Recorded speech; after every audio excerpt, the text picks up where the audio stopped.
Good morning students. तो हम आज के वीडियो में public and private health care services इसके बारे में देखेंगे। ये दोनों अलग अलग हेल्थ केयर सर्विसेज के पार्ट है, पब्लिक और प्राइवेट। तो आज हम देखेंगे फ्रॉम द अबव स्टोरी। हमने आगे की जो स्टोरी देखी थी उसके हिसाब से you must have understood that we can रूटली divide up various health care facilities into categories. यानी यहाँ पर ये बताया है हमें कि public and private health care facility के बारे में हमें हम उन दोनों के बारे में कंपैरिजन करेंगे और ये वेरियस हेल्थ केयर फैसिलिटी में हम दो कैटेगरीज में देखेंगे। यानी ये जो भी उनकी कैटेगरीज है उनको दो पार्ट में उनको पार्ट किया गया है और उन दोनों की अलग अलग टाइप की वेरियस फैसिलिटी है वो राउटली डिवाइड अप की गई है। तो उनकी दो पार्ट्स है, टू कैटेगरी है, public health care services and B private health care services. तो ये पब्लिक वाली है यानी गवर्नमेंट जैसी होती है, यानी सब वहाँ जाते हैं, और प्राइवेट यानी सिर्फ प्राइवेट यानी हम अकेले ही जाते हैं, और प्राइवेट यानी उसमें बहुत भी खर्चे भी ज़्यादा होता है, फैसिलिटीज़ बहुत होती है ऐसा। तो ये दोनों हेल्थ फैसिलिटीज़ के बारे में हम देखेंगे। तो पहले हम देखेंगे पब्लिक हेल्थ सर्विसेज। इसके बारे में देखेंगे कि पब्लिक हेल्थ सर्विसेज में क्या क्या फैसिलिटी, उसमें क्या क्या होता है। तो पहले हम देखेंगे the public health services is a chain of health centres and hospitals run by the government. They are linked together so that they cover both rural and urban areas and can also provide treatment to all kind of problems from common illness to special services. At the village level, there are health centers where there is usually a nurse and a village health worker. They are trained in dealing with common illness and work under the supervision of doctors at the primary health care centre यानी PHC। ये उनका full form है, primary health centre. तो such a centers cover many villages in a rural area. At the district level is the district hospital, यानी district level की ये जो है डिस्ट्रिक्ट हॉस्पिटल, और that also supervise all the health centre. Large cities have many government hospitals such as the one where urban was taken and also specialized government hospital such as the ones in Hakim Sheikh story. तो यहाँ पर हमें ये public health services की बात यहाँ पर बताइए। तो ये पब्लिक है, ये जो पब्लिक हेल्थ सर्विसेज है वो एक तरीके से चैन है, यहाँ पर बताए वो चैन है, वो पूरा सिस्टम है जिसमें हॉस्पिटल आते हैं, हेल्थ सेंटर्स आते हैं। यहाँ पर ये भी बताइए जो पूरे हेल्थ सेंटर है उसमें सेंटर्स आते हैं, हॉस्पिटल आते हैं, यानी वो हेल्थ सेंटर्स आते हैं, और उसको क्या कहता है, गवर्नमेंट द्वारा भी चलाया जाता है। ये सारी पब्लिक हॉस्पिटल्स क्या होती है, गवर्नमेंट द्वारा चलाई जाती है। और यहाँ पर ये भी बताया कि ये सेंटर है, जितने भी हॉस्पिटल इनको एक दूसरे के साथ जोड़कर रखा गया है, यानी ये जो जितने भी सेंटर्स हैं उनको यहाँ पर ये हॉस्पिटल है, इनको एक दूसरे के साथ जोड़कर रखा गया है और लिंक करके रखा गया है। उन दो यानी उन सभी हॉस्पिटल से उनको लिंक करके भी रखा गया है। और यहाँ पर ये भी बताया कि ऐसे ये लिंक करके क्यों रखा गया है, तो क्योंकि ये सिस्टम इंडिया के पूरे रूरल एंड अर्बन एरियाज़ को कवर कर सके। यानी यहाँ पर ये बताया है कि ये जो लिंक किया है तो उसके लिए वो रूरल एंड अर्बन पूरे एरिया से दोनों को कवर कर सके, इसीलिए।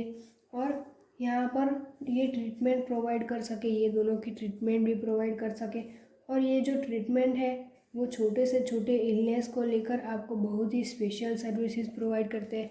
यानी जो ये इलनेस है वो छोटे से छोटे इलनेस, यानी आपकी कोई बीमारी होती है वहाँ से लेकर कोई भी बीमारी हो तो वो प्रोवाइड कर सकते हैं, स्पेशल सर्विसेज प्रोवाइड कर सकते हैं। जैसे कि आप अगर आपके विलेज में जाएंगे तो आपके विलेज में आपको नर्स देखने को मिलेगी। यहाँ पर बताए यूजुअली आप अगर विलेज में जाएंगे तो आपको क्या मिलेगी, नर्स देखने को मिलेगी।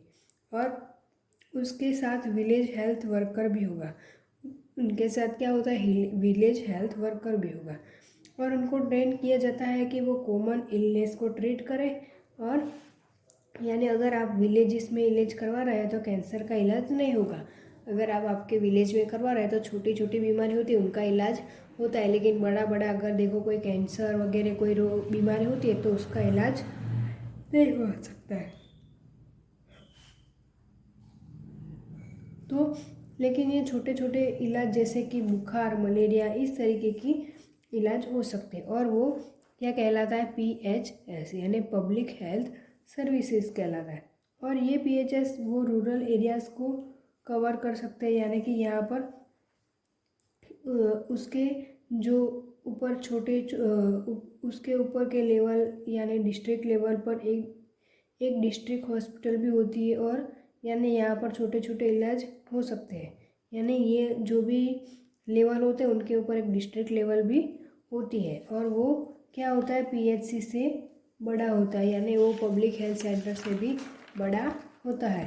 तो यानी उसका मतलब हुआ कि आपको कुछ लग जाता है, आपका एक्सीडेंट होता है तो इसका इलाज कहाँ करवाते हैं, हम डिस्ट्रिक्ट हॉस्पिटल में करवाते हैं।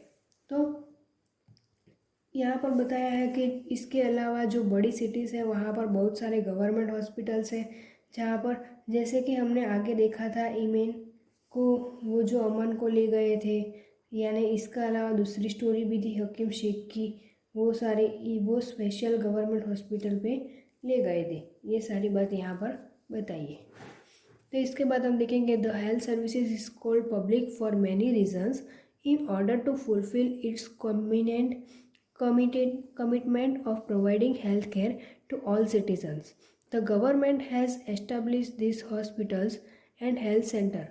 Also, the resources needed to run these services are obtained from money that we, the public, pay to obtain from the money that the public pay the government as taxes.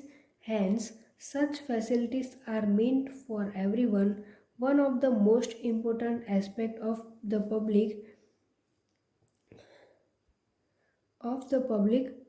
health system is that it is meant to provide quality healthcare services either free or at a low cost so that even the poor can seek treatment. Another important function of public health is to take action to prevent the spread of diseases such as TB, malaria, jaundice, cholera, ऐसे etcetera. तो यहाँ पर बताया कि ये जो health services है इसको पब्लिक कहते हैं, इसको क्या कहता है, PHSP यानी पब्लिक हेल्थ सर्विसेज है, इनको कहते हैं। और वो भी बहुत सारे उसके रीज़न होते हैं। तो पहले तो ये आता है कि ये जो सर्विसेज के बारे में हमारे कंट्रीज़ के पीपल्स यानी प्रति कमिटमेंट होता है कि ये जो पूरा सिस्टम है वो हेल्थ केयर सिस्टम प्रोवाइड करेगा और सभी को इक्वल ट्रीटमेंट प्रोवाइड करेगा, यानी किसी को भी स्पेशल ट्रीटमेंट नहीं दिया जाएगा, ऐसा यहाँ पर बता रहा है। तो इसीलिए भी ये जो hospital and health care services है उनको गवर्नमेंट एस्टैब्लिश करती है, इसीलिए वो PHO कहलाता है। यहाँ पर ये भी बताया गया है, पब्लिक हेल्थ सर्विसेज भी बताया गया है। और ये सिस्टम है तो उसके अलावा चलाने के लिए उनको जो रिसोर्सेज की ज़रूरत होती है, यानी कि जो पैसे की ज़रूरत होती है, वो भी हमारे टैक्स से आता है। यानी हम जो भी टैक्स उनको देते हैं उसी से गवर्नमेंट पूरे सिस्टम को चलाते हैं। और यहाँ पर बताया कि इससे ये जो फैसिलिटीज़ है ये सभी लोगों के लिए होनी चाहिए और ये मोस्ट इम्पोर्टेंट एस्पेक्ट है, ये भी यहाँ पर बताया है हमारे लिए। तो PHS का यानी पब्लिक हेल्थ सर्विसेज का कि ये जो पूरा सिस्टम है ये होना चाहिए या फिर इस तरीके का होना चाहिए कि ये quality health care services free में प्रोवाइड करती है या फिर लो कास्ट में प्रोवाइड करे, क्योंकि सबसे पुअर पीपल है वो भी यहाँ आकर इलाज करवा सके और खुद की बीमारी है और खुद की जो बीमारी है उसको मुक्त कर सके। और यहाँ पर ये भी बताया है कि ये सीन बहुत ही इम्पोर्टेंट माना गया है। यहाँ पर ये जो भी है बहुत ही इम्पोर्टेंट फंक्शन है। और पब्लिक हेल्थ सर्विस का ये भी यहाँ पर बताया है कि जो फैल सकता है वो बहुत ही इम्पोर्टेंट फंक्शन है, जो बहुत ही फैल भी सकता है। जो बीमारी है जैसे कि TB, मलेरिया और जॉन्डिस, ये सारी बातें। तो इसके बाद हम नेक्स्ट